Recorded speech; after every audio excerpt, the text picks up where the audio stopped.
Родопа диша бавно. Мъглата се стича по тревата. Сякаш планината си спомня на глас.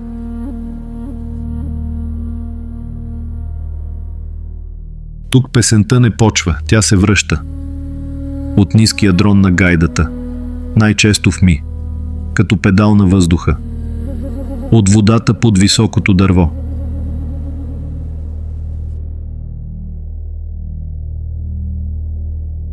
Това е най-тихата планина и най-трудната за прекосяване.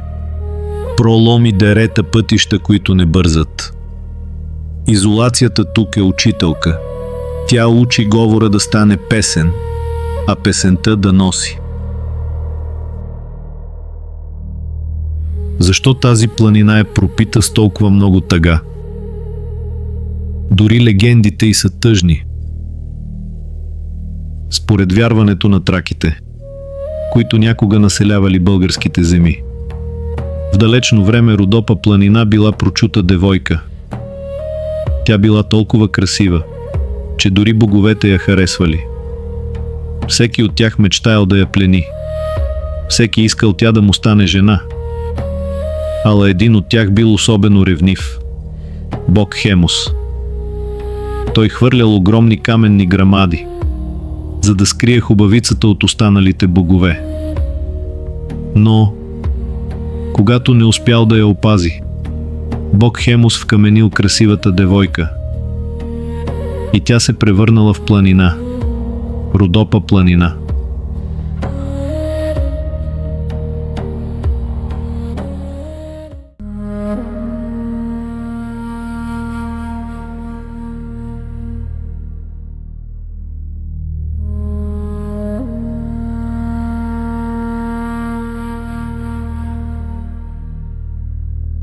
От сълзите на Родопа се раждат реки. Арда е сърцето на Родопа. Тя се ражда високо край село Арда на 1400 метра надморска височина. Реката не тече, тя разсича планината. Прави над 200 завоя. Увива се като змия в камъка и отваря проходи там, където друго не би минало. Край нея траките са издигнали светилища – Перперикон, Татул. За тях водата е била граница между световете, шепот към подземното и към боговете.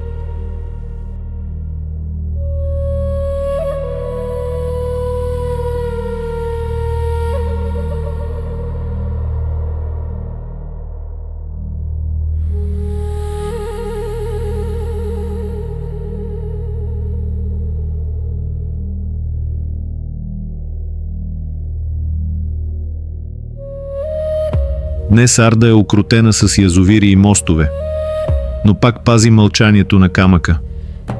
И дори когато напуска България, името й остава същото.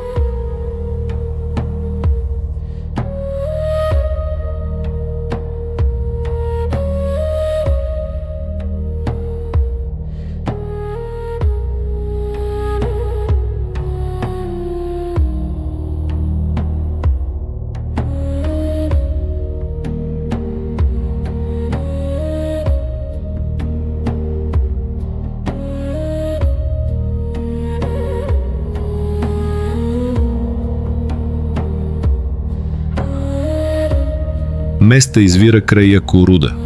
Минава през Гоце Делчев и също намира път към Егейско море.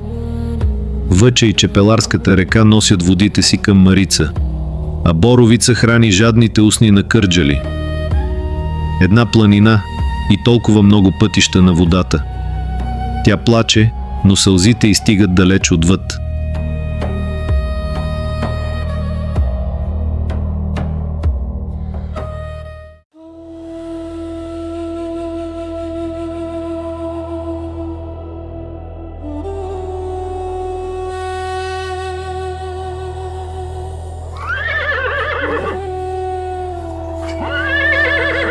В тази планина имената са се сменяли, а вярата също. От 15 до 17 век по родопските ридове част от местните приемат исляма. Не наведнъж, не навсякъде по един и същи начин, а на етапи. Така се ражда общността на помаците. Същата реч и песни, различна молитва.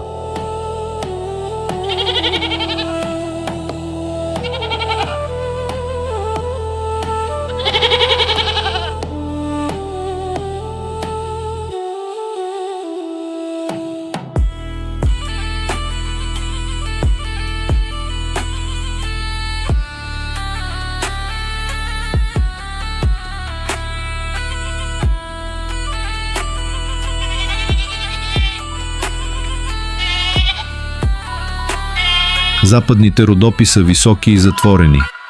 Там християни и помаци живеят рамо до рамо.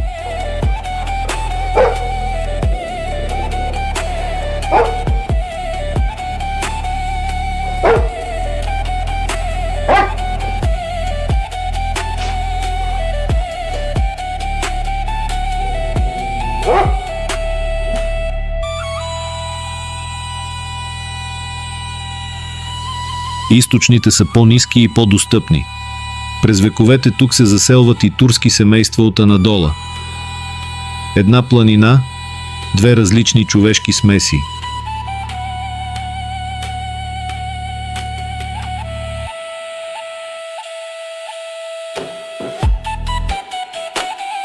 След освобождението, когато мастилото по картите още съхне, в горното течение на Въча възниква кратка самоуправа – Тъмръш, по-известна като Тъмръшката република.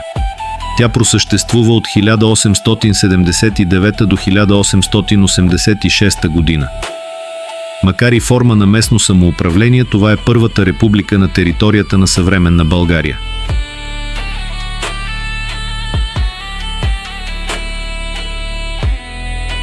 Идва 1913 година. Граници се местят. Хора тръгват. Християни от Беломорска Тракия пристигат на север с икони и шепа пръст от двора. Мюсюлмани от северната страна на новата граница поемат към юг, към земи останали под османска власт. В един и същи ден две семейства могат да гледат към едно и също било и да знаят, че няма да се видят скоро.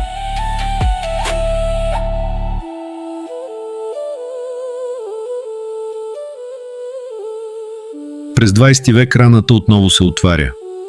В средата на 80-те години държавата налага насилствена смяна на имена, така наречения възродителен процес. Това оставя тежка следа – страх, недоверие, разделени родове. През лятото на 1989 година много хора напускат към юг. По-късно част се връщат, но белегът остава.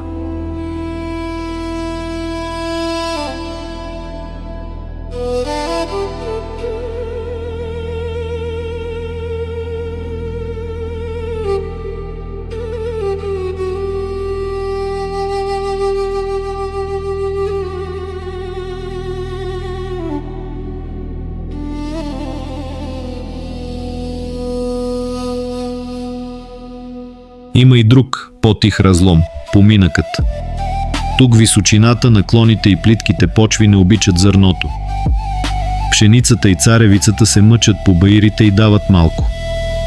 Затова Родопа от векове гледа друго – картофи и тютюн. Картофът пълни мазетата за зимата. С него се преживява. А тютюнът, ориенталският, носи пари в брой. Сутрин ръцете полепват от смола. По обед връзките шумят край сушилните. Вечер мирише на лист и дим. Десетилетия купувачът идваше всяка есен. Везната клатеше съдбата на семейства. След 90-те пазарът се срина. Цените паднаха, пунктове затвориха, договори изчезнаха. Мнозина прибраха връзките за последно и тръгнаха. Към града, към чужбина, към следващия сезон някъде другаде. Села останаха с по няколко светещи прозореца. Училища с по една паралелка. Амбулатории с заключена врата. Затова тъгата тук не е поза. Тя е дневник. На преселванията. На сменените имена. На разпада на поминъка. И все пак гласът остава, за да удържи онова, което се разпиля.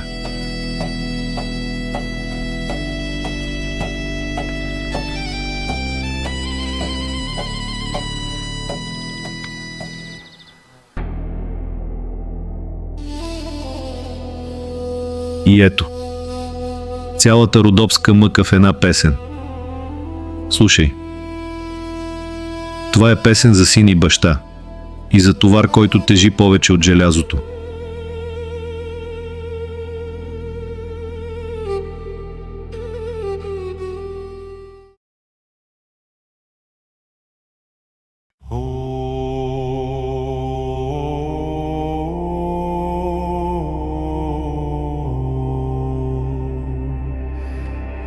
Деса е чуо,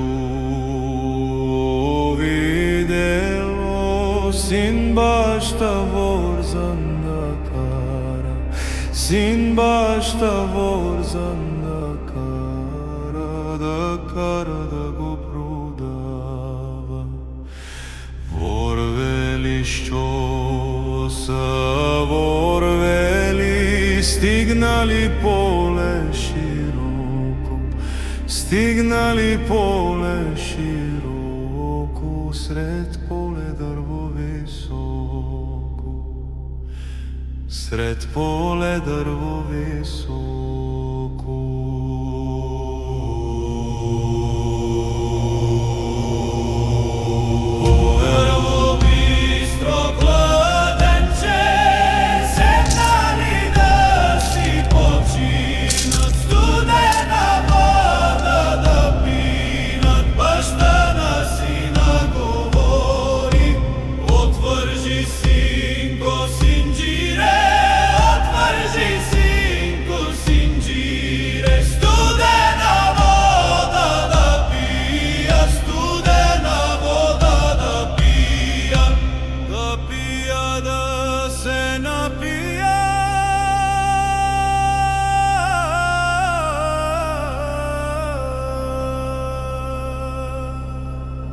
Да пия, да се напия, повечко кила да тежа, повечко кила да тежа, повечко пари да вземеш, повечко пари да вземеш, децата да си отгледаш, децата да си отгледаш, децата да си отгледаш и тебе ворзан да карат, и тебе ворзан да карат, да те продадат.